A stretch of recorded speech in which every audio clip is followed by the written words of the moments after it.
ઝઘડા તાલુકાના અવિધા ગામ ખાતે 60 વર્ષ પહેલા આરોગ્ય વર્ધક મંડળ અવિધા દ્વારા સ્વર્ગીય મોતીભાઈ શંકરભાઈ પટેલ હોસ્પિટલનો પ્રારંભ કરવામાં આવ્યો હતો। ઝઘડા તાલુકાના અવિધા ગામ ખાતે આજથી 60 વર્ષ પહેલા આરોગ્ય વર્ધક મંડળ અવિધા દ્વારા સ્વર્ગીય મોતીભાઈ શંકરભાઈ પટેલ હોસ્પિટલનો પ્રારંભ કરવામાં આવ્યો હતો।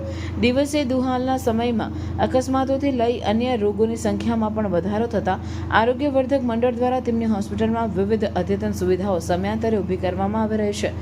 આરોગ્ય વર્ધક મંડળ અવિધા સંચાલિત સ્વર્ગીય મોતીભાઈ શંકરભાઈ પટેલ ફિઝિયોથેરાપી અને રિહેબ હોસ્પિટલ ખાતે અંકલેશ્વર ઇન્ડસ્ટ્રી એસોસિએશનના પ્રમુખ હિંમતભાઈ શિલોડિયાના હસ્તે ડિજિટલ એક્સરે મશીનનું ઉદ્ઘાટન કરવામાં આવ્યું હતું। આ સાથે સાથે સંસ્થાના સ્થાપક અને સેવાભાવી મહાનુભાવોનું સન્માન સમારંભ પણ રાખવામાં આવ્યો હતો।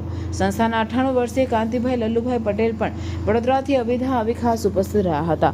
સંસ્થાના પ્રમુખ કિરીટભાઈ બી પટેલ દ્વારા સંસ્થાના 60 વર્ષના ઉતાર ચઢાવોથી ઉપસ્થિત સૌને વાકેફ કર્યા હતા અને તેમના દ્વારા લક્ષ્યમાં લેવાયેલ મહિલાઓ યુવાનો માટેની વિવિધ યોજનાઓ આવનાર સમયમાં અવિધા ગામ ખાતે ઊભી કરવામાં સૌના સહકારની અપેક્ષા વ્યક્ત કરી હતી।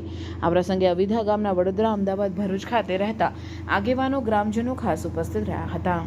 અને અવિધા ગામની જે મેં વાત સાંભળી હતી અને જે અત્યારે આ જે ગામની સુખાકારી અને જે આ ગામના ગાયકવાડી શિક્ષણની વિશેની આજની જે આ વડીલો પાસેથી સાંભળેલી મેં વાત મને બહુ જ ગમી છે।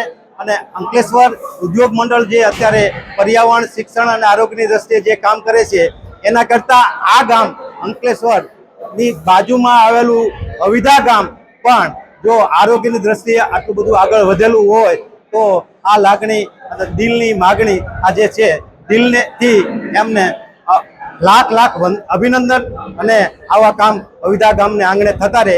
અમારે ડિજિટલ એક્સરે મશીનની ખાસ જરૂર હતી કારણ કે ઝઘડિયા તાલુકામાં આવી કોઈ સુવિધા છે નહીં અને પૂરા ગુજરાતમાં પણ ફિઝિયોથેરાપી સેન્ટરની અંદર કોઈ જગ્યાએ આવી સુવિધા નથી જે અમારે ટ્રાઇબલ વિસ્તારમાં કરવી હતી અને આજે અમે કરી શક્યા છે।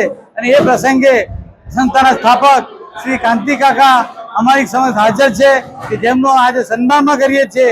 અંકલેશ્વર જેલસીના ચેરમેન શ્રી શેલડિયા સાહેબ, નોટિફાઈના ચેરમેન શ્રી મોટિયા સાહેબ, આ બધા આગેવાનો અમને સાથ અને સહકાર આપી અને જે પૂરક બળ આપ્યું છે એના થકી અમારો હોસલો વધાર્યો છે અને ભવિષ્યમાં એમનો અમને સાથ અને સહકાર મળતો રહેશે અને અમે ખૂબ આગળ વધીશું એ જ અભ્યર્થના સર વિરમું છું। ધન્યવાદ।